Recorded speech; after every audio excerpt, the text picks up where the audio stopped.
পদ্ধতি হলো বন্ধুরা আমার দুইটা। আমি যদি চিরস্থায়ী জাহান্নামের আগুন থেকে যদি বাঁচতে চাই, কোনোভাবেই পরপারে জাহান্নামের আগুন যাতে আমাকে টাচ না করে, তাহলে আল্লাহ পাকের কোরআনে আল্লাহ পাক আমাদেরকে অপশন দিয়েছেন, হায়াতের জীবনে দুইটা জিনিসের পুঁজি নিয়ে কবর পর্যন্ত যেতে হবে। আল্লাহ বলেন, ইন্নাল্লাযীনা আমানু ওয়া আমিলুস সালিহাত কানাত লাহুম জান্নাতুল ফিরদাউসি নুজুলা। নিঃসন্দেহে যেই সমস্ত মানুষগুলি ঈমান আনবে এবং নেক আমল করবে, এই দুইটা পুঁজি নিয়ে যদি কেউ কবর পর্যন্ত যেতে পারে, রব্বে কারীম জানায় দিলেন, আমি তাদেরকে মেহমানদারি করব জান্নাতুল ফিরদাউসে। এই জন্য আমাদের প্রত্যেকের নিজের ঈমানকে নিট এন্ড ক্লিন করতে হবে, স্বচ্ছ করতে হবে, ফ্রেশ করতে হবে। খুব ভালো করে বুঝবেন, বাংলাদেশে এখন বন্ধুরা আমার ঈমান নিধনের উপরে হাজার রকমের ষড়যন্ত্র চলছে ঈমানটাকে বন্ধুরা আমার শেষ করে দেওয়ার জন্য। এর ভিতরে কত গ্রুপ, কত দল, কত পদ্ধতিতে কাজ করছে। এর ভিতরে সবচেয়ে ভয়ঙ্কর পদ্ধতিতে যারা কাজ করছে, তাদের ভিতরে একটা গ্রুপের নাম হলো বাউল।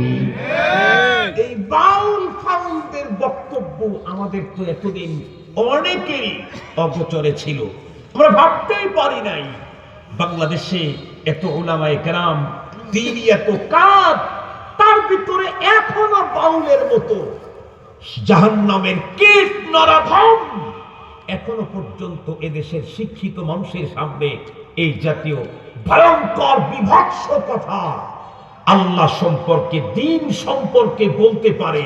এই জগতের মানুষ এখনো সেটা শুনে, এটা সত্যি আমার ধারণাতেই ছিল না। মুহতারাম হাজরিন, এই আবাল বাউল নামে একজন, আপনারা এ পর্যন্ত শুনেছেন হয়তোবা কেউ আল্লাহকে নিয়ে যেই শব্দ কথা, যেই বাক্য সে উচ্চারণ করেছে, মুহতারাম হাজরিন, শুধু সে নিজেই নাস্তিক আর মুরতাদ হয়ে যায় নাই, ওদেরকে যারা সাপোর্ট করবে তারাও নাস্তিক আর মুরতাদ, তারাও নাস্তিক, তারাও মুরতাদ।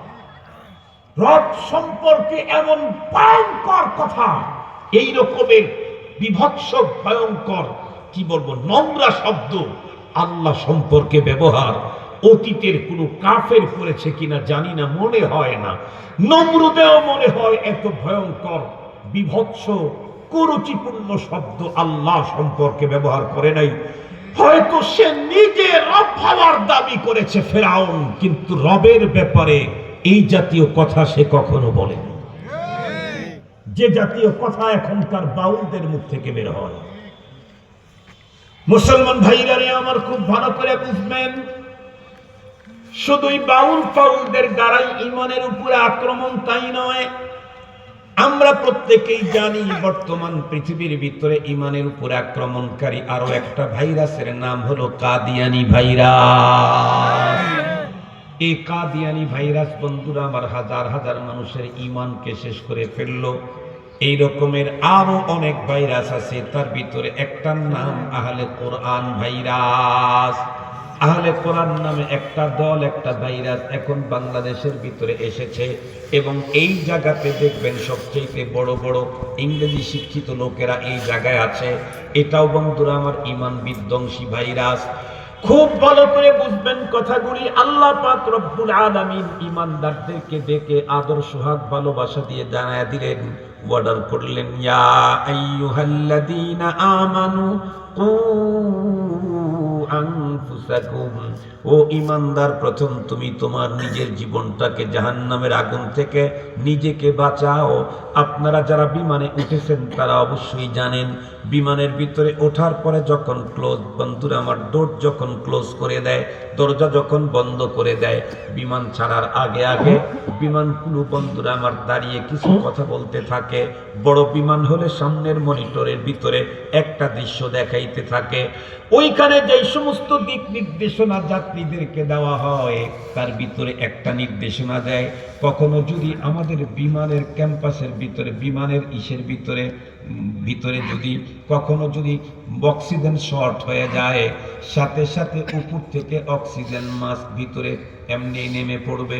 সর্বপ্রথম আপনি একটা অক্সিজেন মাস্ক টেনে আপনার নাকে মুখে লাগায় স্বাভাবিক নিঃশ্বাস ছাড়বেন।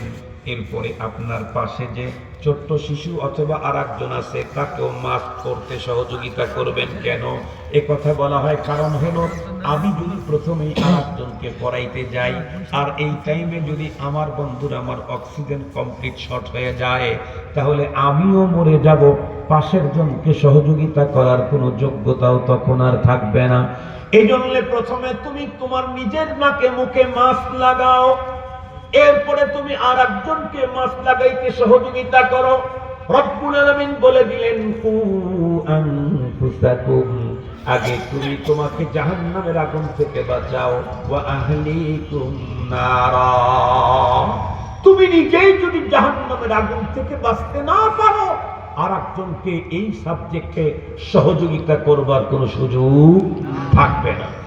মুসলমান, আমি আমাকে জাহান্নামের আগুন থেকে বাঁচাইতে গেলে দুইটা জিনিস লাগবে। এক নম্বরে হলো ঈমান, দ্বিতীয় নম্বরে বন্ধুরা আমার নেক আমল। এই দুই পুঁজি নিয়ে কবর পর্যন্ত যেতে পারলে আল্লাহ পাক জানিয়ে দিয়েছেন এই দুই পুঁজিওয়ালাকে জান্নাতুল ফেরদাউসে মেহমানদারি করা হবে।